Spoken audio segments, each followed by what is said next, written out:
Wow. Happy Father's Day nga po pala. Sabi po ni Tito Alvin last week, yung Isaiah 43:18. Mabasahin ko po siya sa Tagalog. Ito ang sabi niya, ang mga nangyari noong unang panahon, ilibing sa limot-limot na ngayon. Parang may sinabi po sa akin ni Lord, yung mga nangyari noong unang panahon, hindi lang po siya yung mga nangyari. Pwedeng kasalanan ko, yung mga nagawa mong hindi tama sa kapwa mo. Ang sa akin po, talagang kailangan natin kalimutan kasi may handa si Lord sa atin na bago eh. Yung kung yung di mo para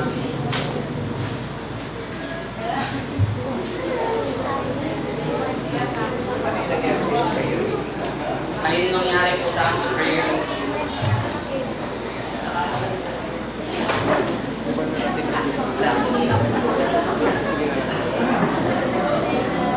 Yung nangyari po sa akin sa prayer meeting, parang kinausap po ako ni Lord kasi nung alam ni Tita Grace yun bago po ako mag-pray, before ng prayer meeting po Monday, nanaginip po ako, parang test po yung faith ko dun eh.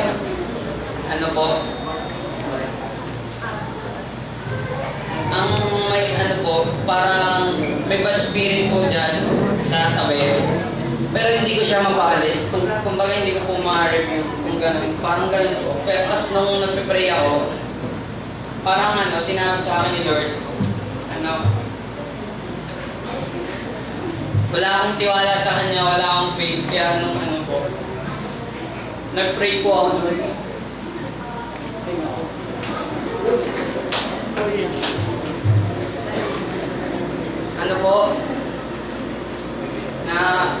Sinabi nga po ni Lola David sa prayer meeting.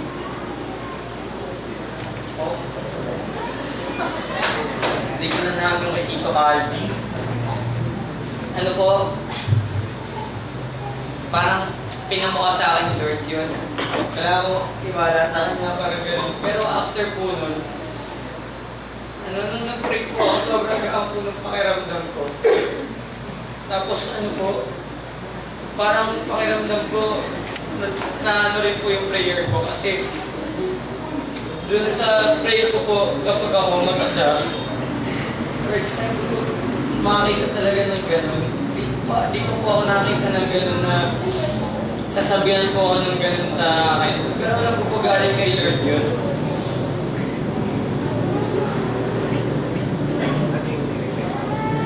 Yung na-repeat ko po nun, yung mga kasalanan namin, yung kasalanan ko, hindi lang ako, kundi lahat nung mga ginagawa namin, alam ko lahat ng kabataan na yung nangyayari, na naranasan yun. Tapos, yung mga pagsagot sa magulang, hindi pag-respeto, tapos yung minsan, lagi pa kayo nag-aaway ng kapatid mo, iniigot ko lahat ng tawad yun. Nung gabi din po yun habang nagpipray ako, kinwento ko rin po kay Tita Grace yun after ng prayer. Yung yung naranasan, parang naranasan din po nila.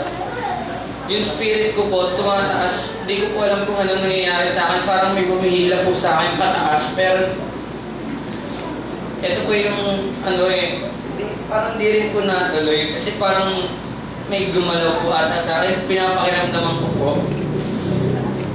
So yun po, after your prayer meeting, ang gaang-gaang ng pakiramdam ko, parang refresh ni Lord. Yung sa sa Philippians 12 verse 3 verse 12. Yung ako ba sabi sa nakalimutan ko sabi sa Philippians, sinabi sa Philippians. Ayun sa Isaiah po. Yung sabi po sa English doon, forget the former things. Yung former things po, yun yung mga hiningi na natin ng tawad. Tapos, yung parang hindi na natin siya kailangan malalahan kasi meron ng kumbaga nakalaan sa atin si Lord na mangyayari. Hindi rin natin kailangan isipin yung kasi si Lord yung gumawa nun. Father's Day sa lahat ng tao.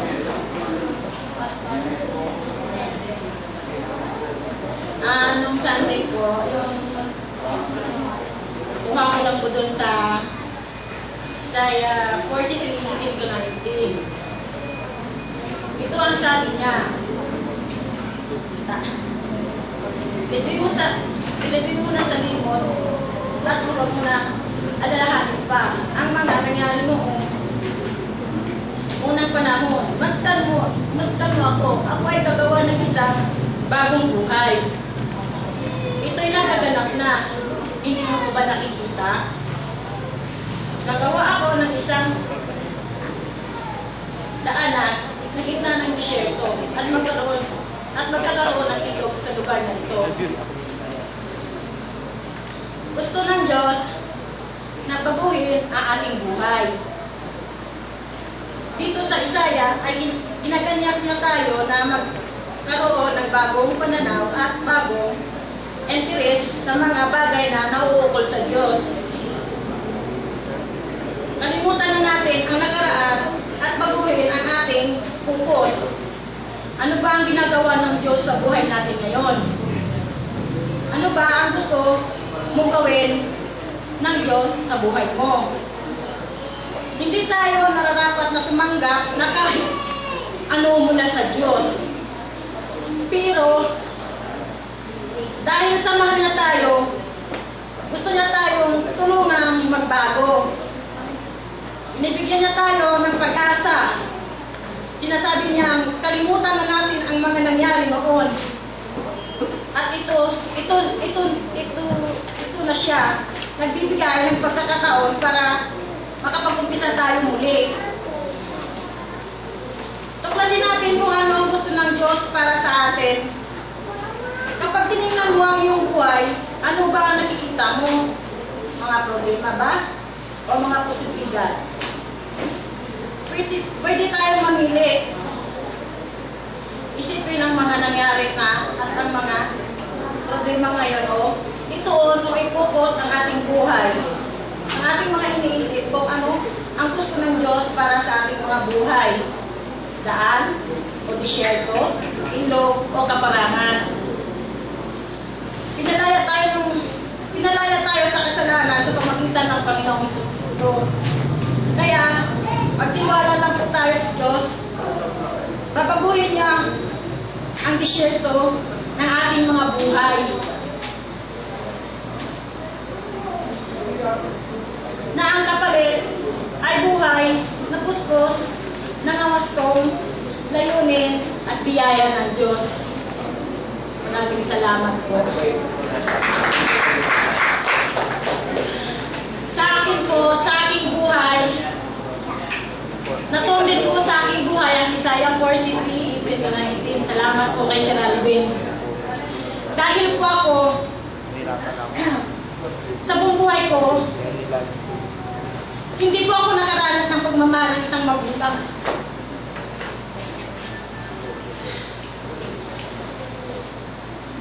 Isinugsog na po ako ng magulang ko sa pagtatrabaho, maging katulong. Ako na po ang nagpaaral sa akin sarili mula grade 106. Kaya po hindi ko naramdaman ang isang pagmamahal ng isang magulang ng bahay. Nagpapasalamat talaga ako sa Diyos dahil po dito sa Christ Rebel, meron akong mga magulang kahit hindi ko po sila ano-ano. Binigyan ko nila ako ng pagmamahal. Naramdaman ko po yun. Kahit po sabi, may biyaya na pong dumadating sa buhay, hindi pa rin po ako komportable dahil gusto ko pong mag-focus po sa pag-focus na maging Kristiyano po talagang totoo. Maraming po salamat po. Father's Day sa tatay.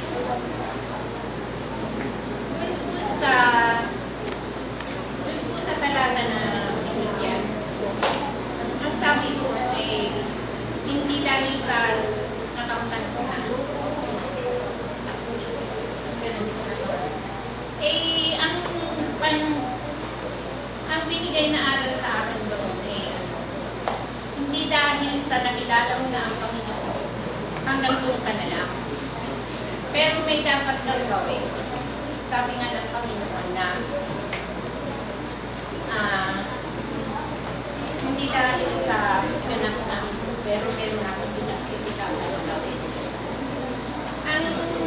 Ang ano ko kami, yung dahil sa Kristiyano ka na, hindi pala dapat na hanggang panalangin na binigay na ng Panginoon yung banal na Espiritu para malimutan mo na yung nakaraan. Kasi, nung nakilala ko ang Panginoon, parang ramdam na ramdam ko ang Holy Spirit ay binigay sa akin. Dahil nga sa nabuhay tayo sa kasalanan, parang wala tayong hadlang na gumawa ng kasalanan.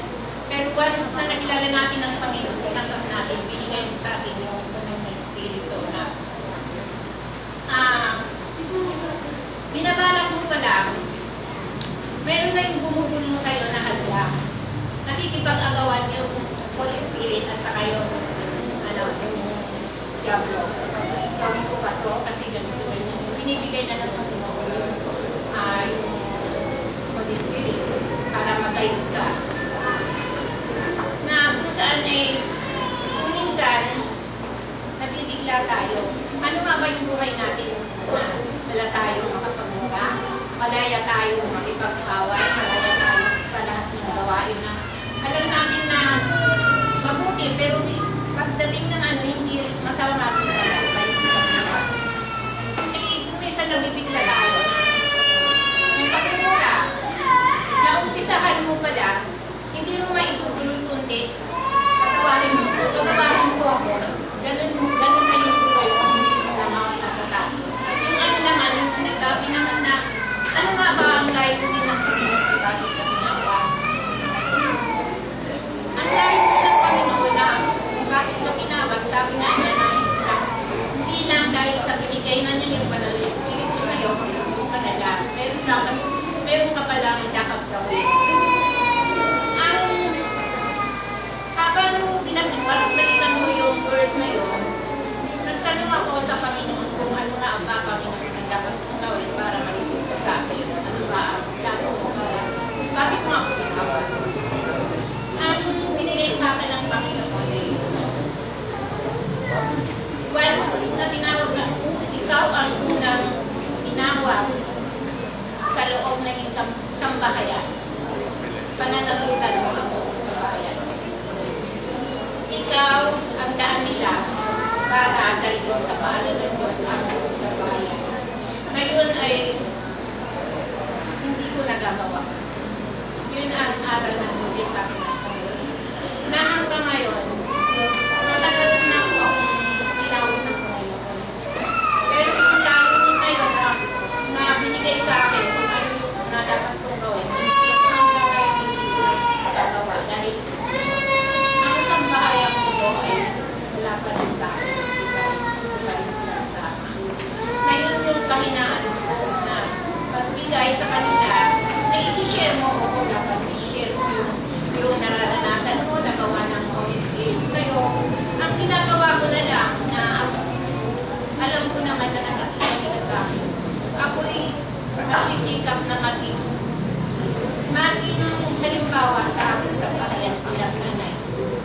Na yung mga anak ko, ramdam ko na nakuha ko ang pagtitiwala nila sa akin. Nakuha ko ang buong respeto. At ako'y iniingat-ingatan ko na hindi ako magkamali para hindi mawala yung respeto sa akin. At yun naman dun sa verse na isa, yung sasabihin na kalimutan mo yung mga nakaraan at mabuhay ka na sa napakadaling siguro, mas madaling siguro kalimutan yung nakaraan dahil nandyan na yung Holy Spirit ang maglagay sa iyo.